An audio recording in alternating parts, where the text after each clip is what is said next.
So, welcome everyone to this West Kootenay Climate Hub webinar feature on the local election. If you haven't typed in the chat on where you're joining us from, please do.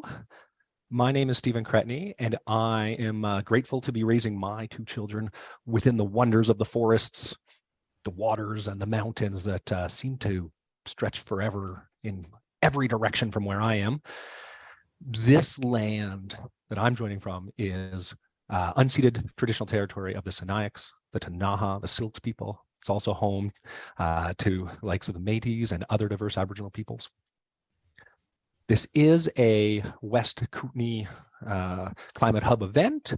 We are a volunteer organization that is nonpartisan. And our mission, I'm going to bring up that mission, is to accelerate climate action in our region and to facilitate communication and collaboration among our partner organizations and individuals.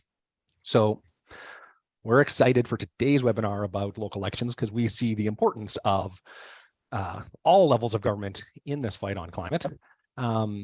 Voting day is October 15th, so that's a week from Saturday, and early voting is already in progress. I'm going to take this opportunity to turn it over to Judy O'Leary, who helps lead the Climate Hub. Thanks, Stephen, and welcome everyone. I know it's a busy time, so our numbers are small, but it's great to see each and every one of you here. The first thing I want to mention is just to reiterate how important local governments are when it comes to climate action. Maybe some of you know that the Federation of Canadian Municipalities has concluded that local governments can influence at least 50% of greenhouse gas emissions, so it's quite significant. And the main impact areas are transportation and buildings, and to a lesser degree, waste. In transportation, for example, local governments can influence whether we have EV charging infrastructure, they can purchase electric vehicles for their fleet, enact anti-idling bylaws, support transit and active transportation. They can also, in the building sector, as Nelson does, support building retrofit programs, and they can go much further on the requirements for new buildings to reduce the fossil fuels used for heating. Local governments also have a really big role to play, as we know, in adaptation and emergency preparedness for impacts such as water shortages, wildfires, floods, and extreme weather events.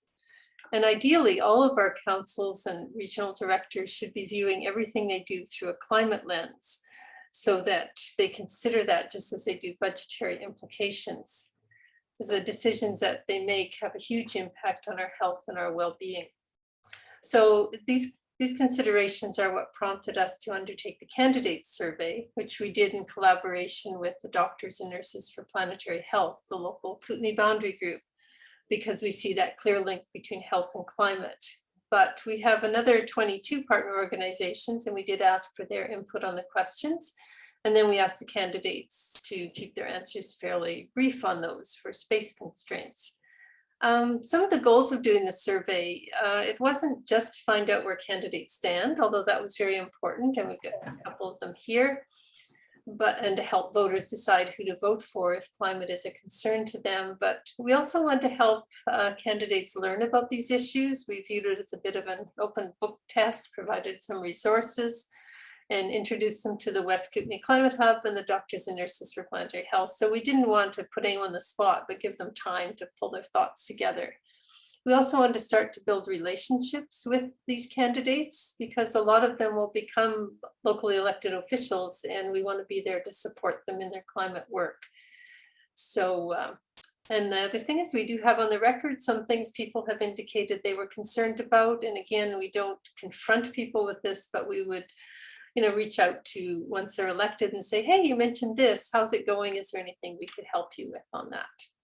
So in getting into the details of the survey results, I'm going to pass it over to Laura Sachs now.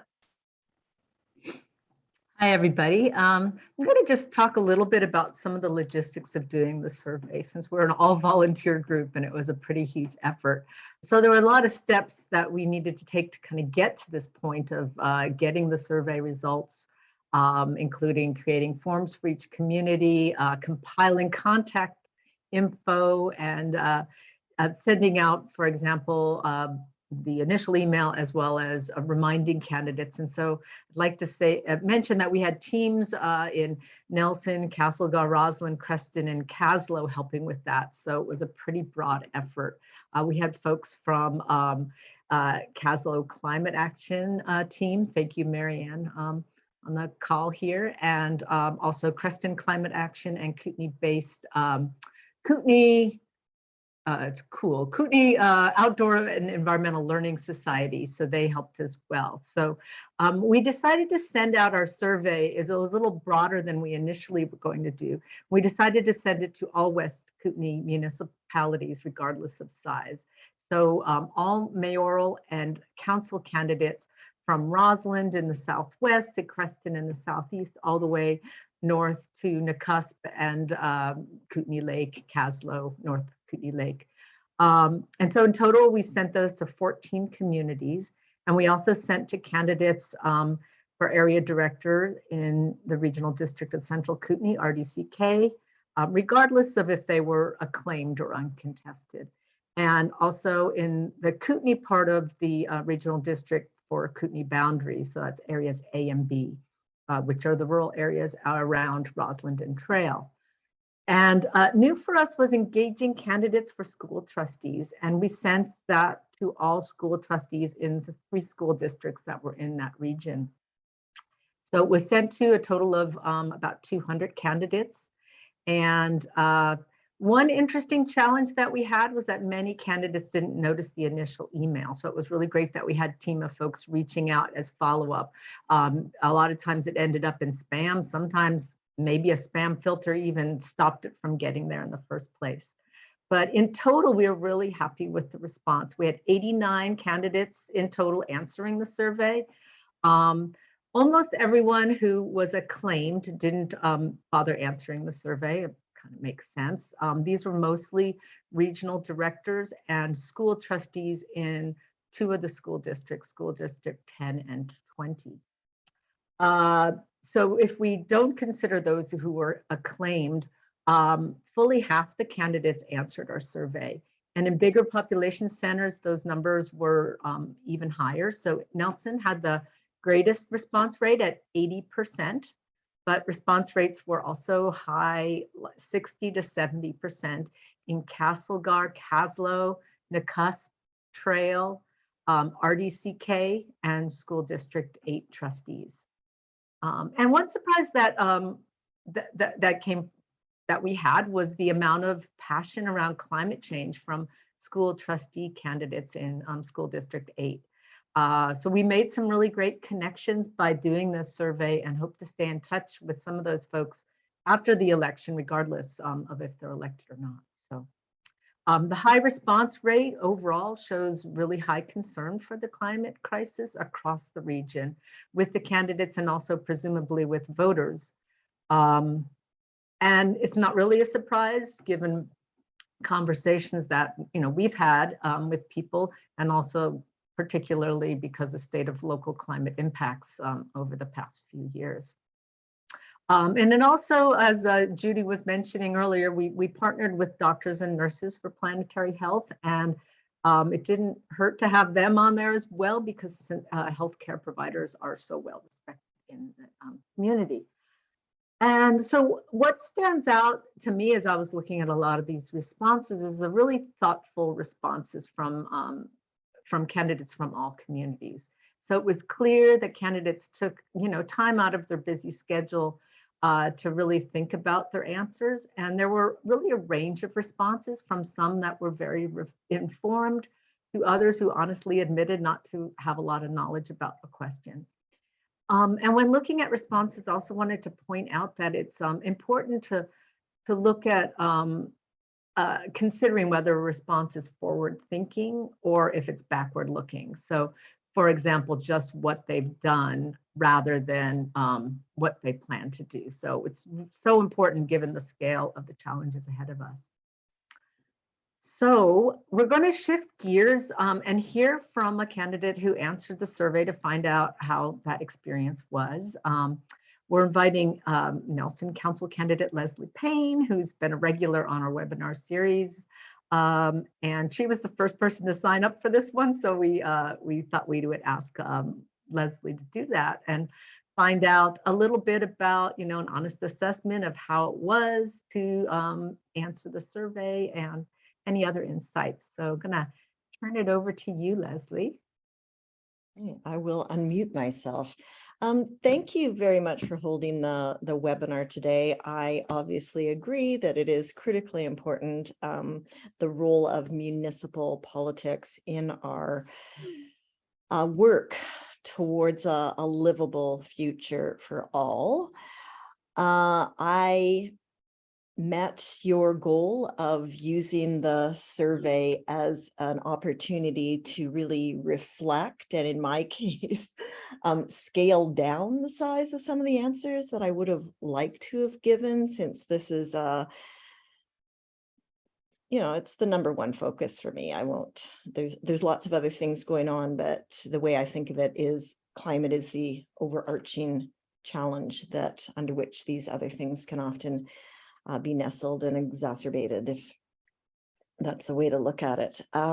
So I do really appreciate the effort you went to. I did not realize it was so mammoth. I'm sitting here going, wow, 200, that is incredible. So thank you again. There were just a couple of things I would say about the survey. I did enjoy the questions. I did enjoy the brevity and opportunity to be concise and have depth at the same time.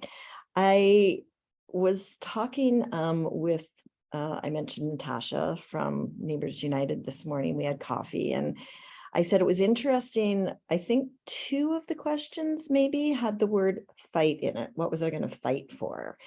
And it's just not the way I frame this opportunity.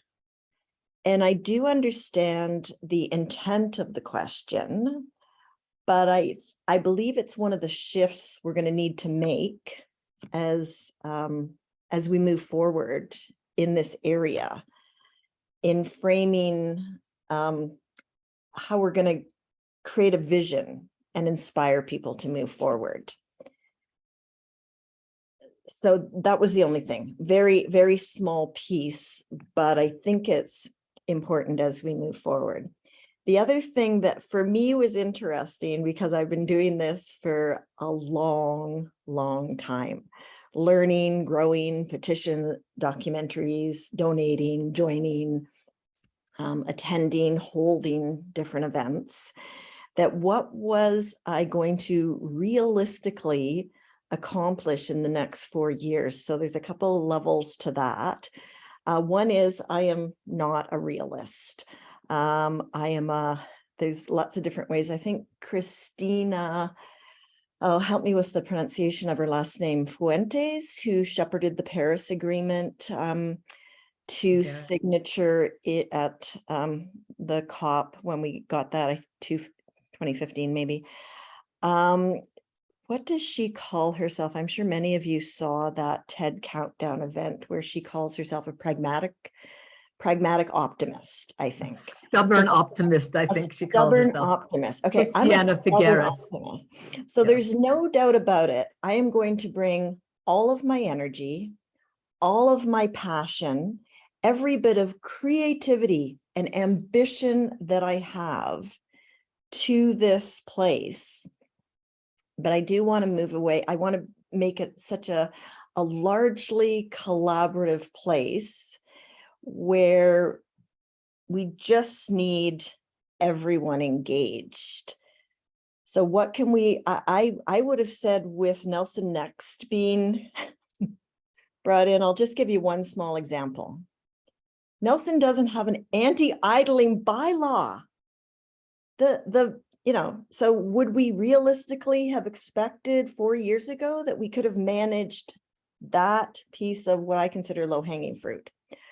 So I go into this knowing that there are 7 people in the front leading, but there's many, many other players, as we all know. And I'm already, I've already been building relationships with staff for a long time. So that's not an unknown to me. But I definitely would have a hard time committing to something that I would call realistic. I don't know if that's a backwards question and, you know, a backwards way of explaining that. And maybe it was useful for some other people, but I'm just one of the, you know, shoot for the moon or shoot for the stars. And if we land on the moon, well, that was a pretty good trajectory. This is one case where that might not do enough for us. So I'm just all in. But that was just a little bit of feedback. Other than that, as I say, I really enjoyed engaging in the process, and I'm glad that everyone did. There are many, and I want to say from the bottom of my heart, thank you for getting it out early in the campaign, because I had 2 more land in my email box today. And I'm like, woo, folks. Things are heating up around here, and that becomes a little more challenging. So that's my perspective. I hope that Thanks, was somewhat Leslie. useful. Yeah, and I really appreciate you, you know, mentioning that about the language and how we engage in the issue of being a fight versus an opportunity, for example. And since we have Reggie here and we're a small group, Reggie, if you had any additional feedback, just because it's really interesting for us to hear this, appreciate it. Sure. Everyone can hear me, right? Yeah, excellent. My campaign centers around sustainability, social, economic, environmental, sustaining our amazing rural lifestyle in the face of growth, urbanization, and change is the biggest challenge that we have, and addressing these issues is essential. Pretty much to me, a sustainability program is a roadmap detailing activities that drive our plans on social matters, economic matters, and environmental. So I went back to school at College of the Rockies to get my BBA degree, and I majored in sustainable development, and it really taught me the importance of the action that your group and groups are doing. I very much appreciate you doing this, as it's very core to my values. Sustainable development is a continuum that needs room to grow. You know, it adjusts flexibility and evolves to changing needs. I mean, a lot of people, I'll speak from a regional district perspective, don't know about the amount of action that's going on for climate change. We have like the Climate Change Adaptation Project, Carbon Neutral Kootenays, the Rural Development Initiative for the climate change adaptation indicators.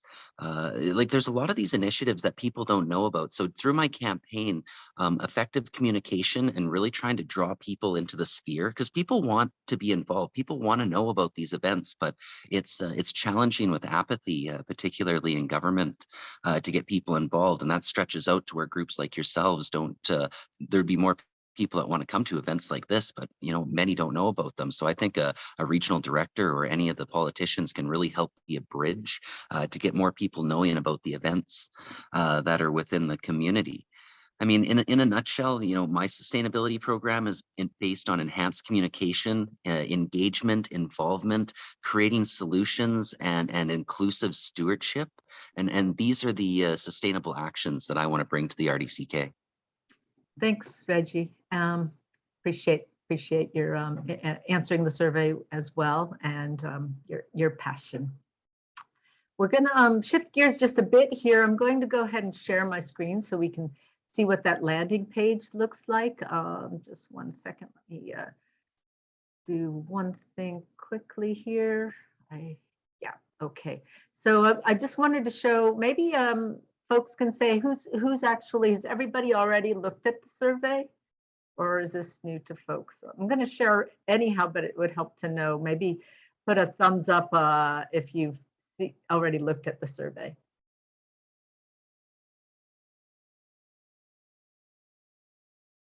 Okay, well, a few have. I'm going to share my screen regardless, but not spend a real lot of time. Yeah, here we go. So this is the landing page for the Climate Hub. And you can get to the survey a couple of ways. This nice big red banner right at the top and also on the right-hand corner here. And when you click on that, the landing page we have for the survey has, a little bit of information. Also, here's information about why it's important to vote, and also some resources to help you if you don't know. And then all the 14 municipalities are listed here that I mentioned, as well as regional districts here, RDCK, and just area A and B for the RDKB. And then the school districts, school district 8 is significant. The other ones, we had only one response in school district 20 from the only acclaimed person who actually answered the survey, which I really appreciate her doing. So let me just click on, we have folks from a few different communities here. I'll click on Nelson just to show you what the survey looks like. And then also we'll just click on a couple of the other ones. So the school district one. So here is what you get when you, let's see, is it loading? My internet might be having problems. There we go. You get a spreadsheet, a Google sheet. You can see the instructions here, scrolling to the right for more candidates. My Zoom controls are in the way. But so if we continue to scroll over, you'll see they're in alphabetical order according to first name and the office they're running for. So the mayors are first on the left, and then the council candidates. So you can see that we can go, and there's Leslie, and there's Rick. If you scroll down, you've got the questions on the, I'm not sure why I'm not scrolling down. There we go.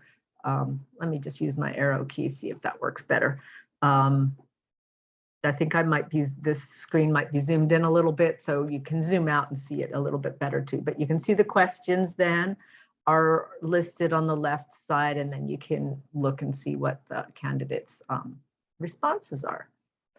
So just going to go back over here just to show you there's a little bit of a difference in the organization for the regional district. Where we have it by area, for example. So, and we've noted if they're acclaimed, and if they didn't answer the survey, for example, you'll see that it says no response received, and they usually have a little narrower area here, little narrower column. But we included all the candidates so you can see who they are. So you can see area E here, there's Reggie and the other candidates for area E. We had good response though, throughout for all the candidates who are actually in a race. And the last thing I just wanted to show you briefly is school district, because that's a little different. And there were different questions, the same questions for regional directors as there were, or they were changed slightly for each community, depending on a climate plan for municipalities and regional directors. But for the school trustee, the questions were a little different. And I wanted to mention that we got these from a group called Vernon Climate Action. We reworded them slightly, but because they were asking questions of the school trustees as well. So we had just 2 questions there. One was around actions more related to the school district's climate, carbon pollution. And the other one is more related to the educational part. So we had some really good responses. And so don't forget about your school trustees when you go to vote, because they're important to have people at the helm that are doing good work and are passionate. So I'm gonna stop my share. And if anybody has any questions as we're going, just, we're a small enough group, you can unmute and ask those. Otherwise, we'll shift gears. I've been doing a lot of talking. We've been doing a lot of talking. I'm gonna pass it back to Stephen.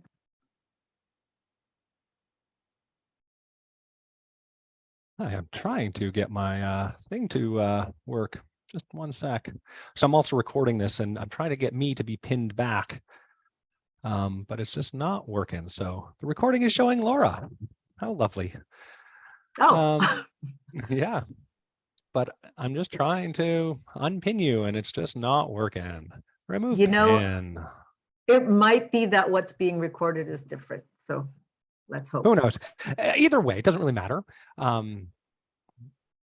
let me just bring up what we are doing. So we're going to go into the breakout rooms to talk about voting and keeping climate in mind while voting. It'll be about 15 minutes. We're going to jump in. We're going to go around, introduce ourselves. If someone in the group can kind of take some notes, and then we'll have them speak at the end to the other group. We're only going to split up into 2 groups since there's so few of us, but gives us a little bit more of an intimate opportunity to talk. We're going to ask 3 questions that are kind of guiding questions. They're certainly not, we're not looking for the answers, but what we're wanting to do is talk about the values that you're looking for in a candidate. And so also how you see this like how you might use this survey, or others can use this survey to encourage friends to actually get out and vote. And then after the election, once we have people in office, how can you support these locally elected officials to move climate initiatives forward? So I am going to be sending us into these breakout rooms right now. And we'll be back in about 15 minutes. I'm going to pause recording. So I've just turned on the recording because I just want to hear from each group around what some of the highlights from what was said or what was heard. So I'm hoping that someone from the group can speak. So the group that I was not in, if someone could speak for that would be great.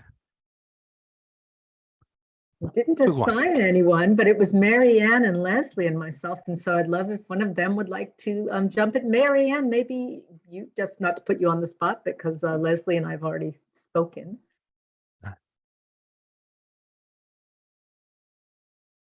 You're muted, Marianne. You're muted, Mary Ann. Sorry about that. We didn't really answer the questions directly, have to say, Stephen, but we did get. So disappointed. Yeah, sorry. We did have a really interesting discussion, I thought, and around values. It definitely was around values and the whole question of how important our language is when we are trying to talk about climate change and get people on board for this and having people move forward together. And Leslie, it sort of came from a question regarding what she'd said earlier, and she elaborated on that word fight, and are we fighting for climate change? And I so appreciated that response. We did quickly, Lori, maybe did we answer any of the other questions? I thought we gave that was such a value laden one that we kind of answered that well, but we did talk about encouraging youth. Leslie was mentioning the candidating at the one of the was that at one of the breweries and Torchlight and our local brew pubs. I am excited. So maybe some young folks will be there, but with the low turnout, voter turnout, typically it can make a big difference if we can find ways to get young people to come out and get engaged, and they do typically really care about climate issues. And so, there's got to be some frame, some way to do that. So anyhow, I think that was pretty much what we chatted about, as well as like going to where people are, right, Leslie? I'm going to jump in just really quickly because I don't know if everyone is aware, but Trafalgar has invited the candidates over. So the mayors were there on Monday, the school trustees were there the week before, and the councillor candidates are going to be there tomorrow. So I think that is one way we can, sooner we get that ball rolling, the better. So and having a child at Trafalgar, both times that the people came in and talked, I heard about them. Yay. I'm so glad to hear that. Thanks, Stephen. And Stephen, you said climate change was the big topic of discussion with the mayoral candidates, right? Yeah, and when it specifically went into wildfire, yeah, I guess that's what the fact that climate change came up as sort of. Yeah, that was.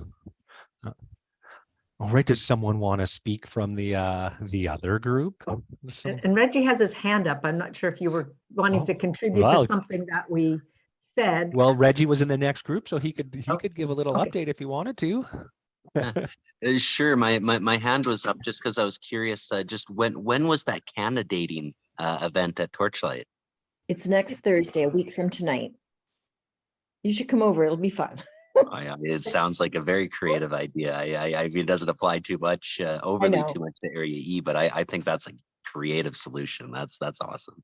I do as well. As far as the other group goes, I mean, we talked about a collaboration, working together, you know, ongoing dialogue, building relationships with the candidates, and really making it where they can be ongoing with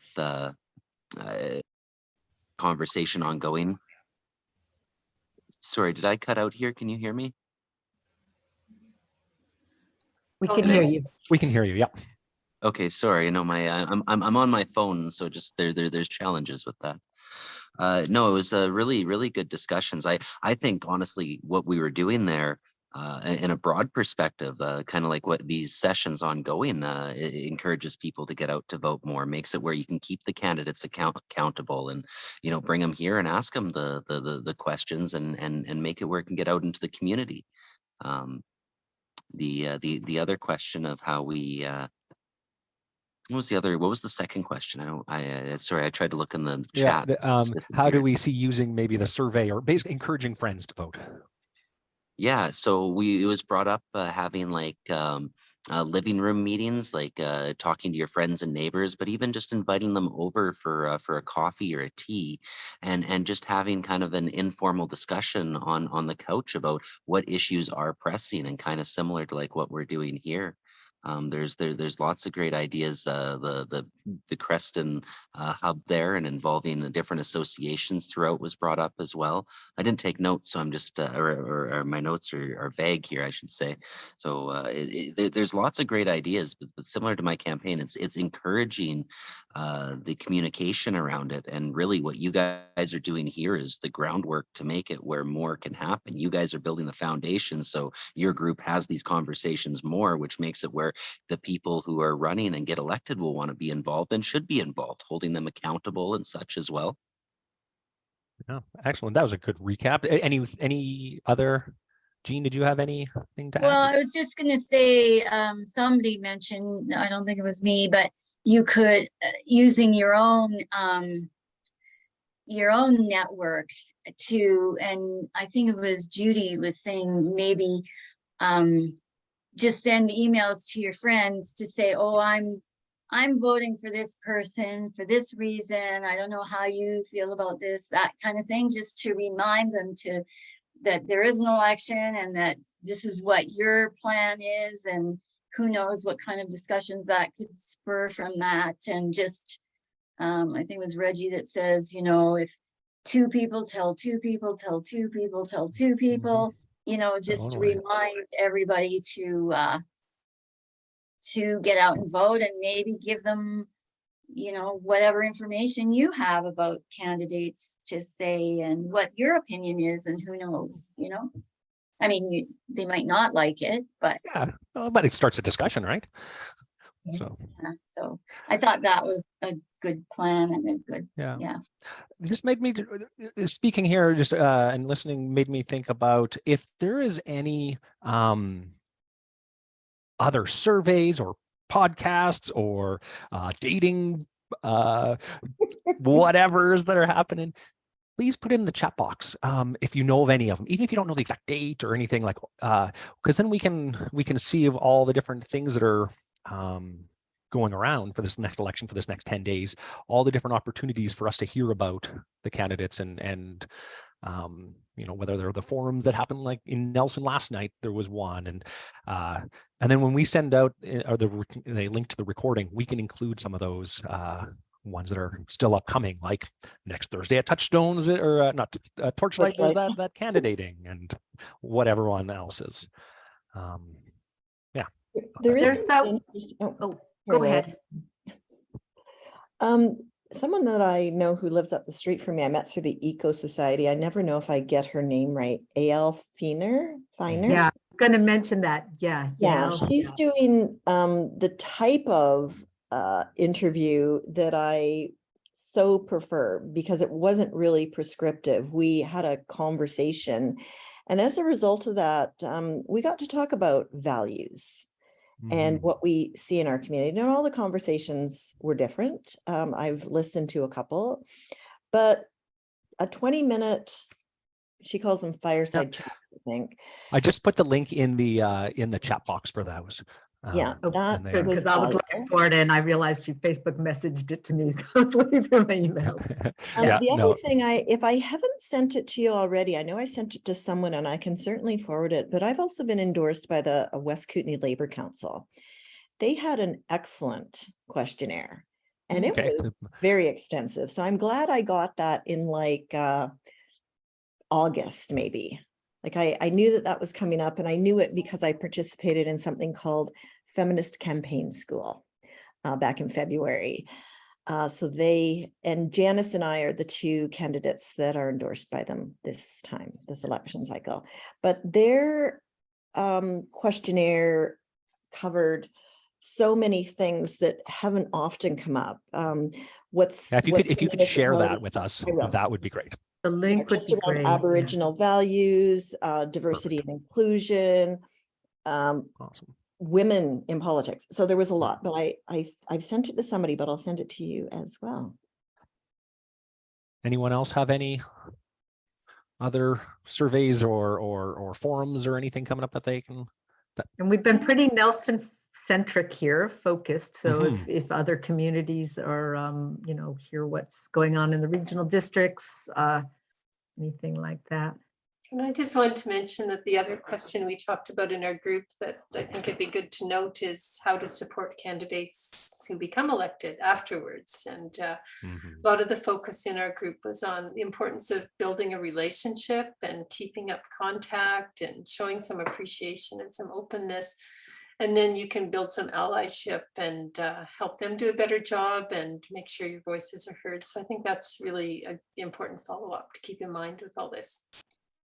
Yeah, good call. One of the things I did learn in Feminist Campaign School is called an accountability circle. So after you're elected, the idea is to have a group of individuals. I would like to think you guys would be on my accountability circle to make sure that you are walking your talk. Nice. You know that it can be challenging. You get in there, there's a lot of different things pulling your attention one way or the other, but just having those people who can honestly say, woohoo, remember, hey, I think it's important for everyone to have that. But in this situation where we have gone out and publicly talked about things and filled in surveys, it would be great to be reminded every now and again if for some reason we're straying. And I know that was a question that Behringer asked when I met with the Climate Hub. Thanks. Reggie, you have your hand up. Yeah, so kind of on the same point, when the people get elected, and an idea that I really want to push is revitalizing like a centralized calendar. For the Nelson area, the Nelson Star isn't doing their calendar, and there's lots of different calendars throughout the community.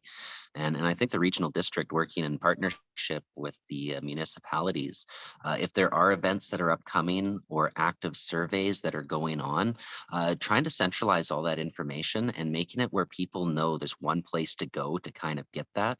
So championing ideas like that, and we speak about accountability, making sure the people that are elected are on board for ideas like this as well, can make it where there's more information out there. We talked about low voter turnout for Area E being 30%. When people know more about what's going on, the events and such, that makes it where there can be more involvement, more of a community pride as well. And I think that can be really championed through a centralized calendar so people can know what's going on, including in their surveys like the ones that you've done or the labor one that's brought up, because I really think all information should be transparent. And so when something comes out, it shouldn't be siloed to where this group knows about it and that group knows about it. Let's find a way to centralize everything and get as much input as possible, and we can really drive that so the people that get elected in can really champion that. Yeah, sounds good. Sounds good. Well, that brings us to the top of the hour. Thank you for joining us today and talking about this. And thank you, Laura and Judy, especially for all the work that you put into getting this survey created and out to all the candidates. And obviously in all the different communities, there's a bunch of people that you could have probably list a year's worth of thanks, Laura and Judy both. But I think that you two really need a pat on the back for getting this happening. So And you too for the formatting and all of that at the end. Yeah. Really That's just big. the end. You guys did tons of work. One last question. What do you got, man? Stephen, I'm just wondering about the recording of this, like when it would be made available, because I do want to get that out to our KCAT group and let them know if they missed, so they can still hear this chat if they want to. Well, as soon as this is done, I'm going to press stop recording and it's in the cloud. I don't know how long it takes to get down. And then as soon as we can, as soon as we can get it within the next couple day or two, hopefully, because we really need it out fast. Yeah, I can probably send something out this maybe even this afternoon, because I have a few people have actually emailed me saying, oh, I wanted to join, but I can't. Is there a recording? So yeah, there we go. Thank you much. Okay. All right. Thank you all. Thank you, everyone. Have a great Thanksgiving weekend too. Get out and vote. Thanks for all your hard work. Appreciate this meeting. Thank you. You're welcome.